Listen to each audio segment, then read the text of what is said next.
अच्छा जी, बहुत सियासी बातें कर रहे थे हम और ज़ाहिर है और अभी भी करेंगे। जो हुकूमत है उसके सियासत पे पाकिस्तान तहरीक इंसाफ के गिर्द ही आजकल घूमती नज़र आ रही है।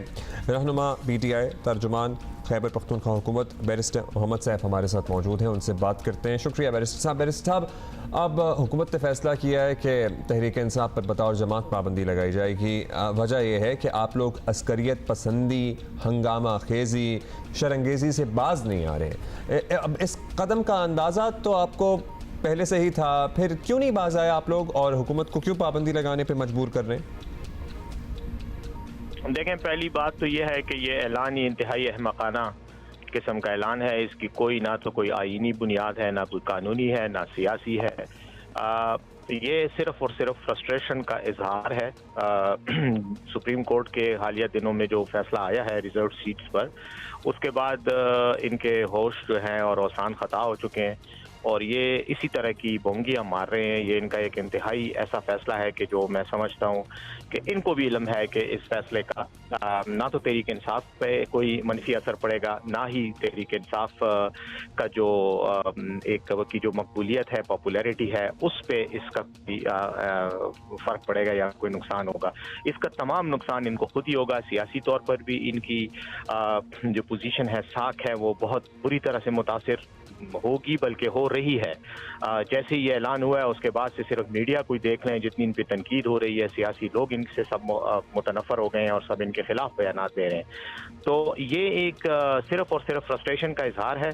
उसके अलावा इसकी कोई कानूनी और आईनी हैसियत भी नहीं है। एक तो इनको पाबंदी लगाने का इख्तियार नहीं है और जब ये पाबंदी लगाने की कोशिश करेंगे तो सुप्रीम कोर्ट जो है वो केस ऐसे ही उठा के इनके मुंह पे मारेगी, जैसे इन्होंने गुज़श्ता दिनों रिजर्व सीट्स का केस मुंह पे मारा और जिस तरह इद्दत केस में फैसला आया।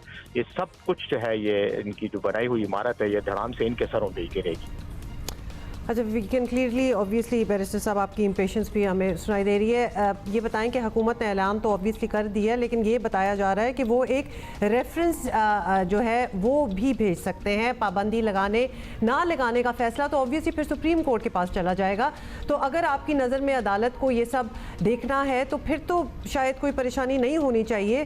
ट्राई कर लेने दें हुकूमत को, व्हाई नॉट? नहीं, हम तो इन्हें चैलेंज करते हैं, तो दावत भी देते हैं और चैलेंज भी करते हैं कि ये आएँ, ये हिम्मत करें और जो आज अता तारड़ ने अपने चाचा आज़म नज़ीर तारड़ के इंतहाई गैर कानूनी मशवरे की बुनियाद पर यह ऐलान किया है, उस पर अमल करें। हम तो ये चाहेंगे कि ये आएँ, सुप्रीम कोर्ट में जाएं। बिल्कुल, हमें कोई परेशानी नहीं है, बल्कि हम तो समझ रहे हैं कि इनका ये फैसला इन्हीं के गले में पड़ेगा। सियासी तौर पर हमें फ़ायदा होगा और सियासी तौर पर इन्हें नुकसान होगा। और ये बेसिकली सिर्फ और सिर्फ फ्रस्ट्रेशन में, परेशानी में ये हरकत कर रहे हैं और सिर्फ दूसरा इसका मकसद ये है कि अपनी नाअहली से लोगों की तवज्जो हटाकर मीडिया को और आवाम को इस मसले में बिजी कर दें। तहरीक इंसाफ को कोई खदशा नहीं है, कोई हमें प्रॉब्लम नहीं है।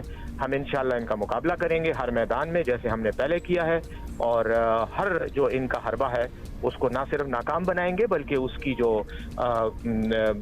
उसके पीछे जो इनकी बदनीयती है वो भी कौम के सामने आश्कारा करेंगे।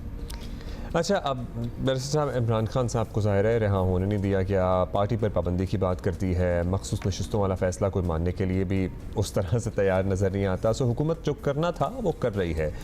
आप लोग क्या सोच रहे हैं? क्या हुकूमत मुखालिफ कोई तहरीक, कोई ग्रैंड अलायंस, कोई लॉन्ग मार्च, कोई प्रोटेस्ट, कोई लॉकडाउन, कोई ऑप्शन है ज़ेर गौर?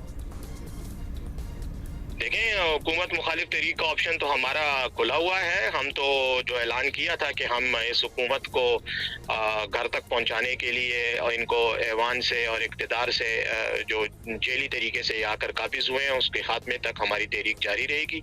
और तहरीक के हवाले से तो हमारे जलसे और प्रोग्राम भी हो रहे हैं। इस्लामाबाद में इंशाअल्लाह करीब जलसा होगा हमारा, बावजूद इसके कि इन्होंने उस पर पाबंदी लगाने की कोशिश की, लेकिन अब भी अदालत जो है इंशाल्लाह हमें यकीन है कि हमें मौका देगी। और साथ ही साथ हमारी दीगर पार्टियों के साथ भी बातचीत चल रही है और हमारी तो यही इंशाल्लाह एफर्ट है कि इनके खिलाफ तहरीक शुरू की जाए। और अब तो मेरे ख्याल में तहरीक एक ऐसी चीज़ बन गई है, एक ऐसी ऑप्शन है कि जो शायद कौम के किसी भी सियासी रहनुमा के पास इसके अलावा कोई ऑप्शन नहीं है। जो जिस तरह की हरकतें ये कर रहे हैं और जिस तरह का इन्होंने ये अभी रिसेंटली इकदाम किया है, ये तहरीक इंसाफ पे पाबंदी पाबंदी लगाने का।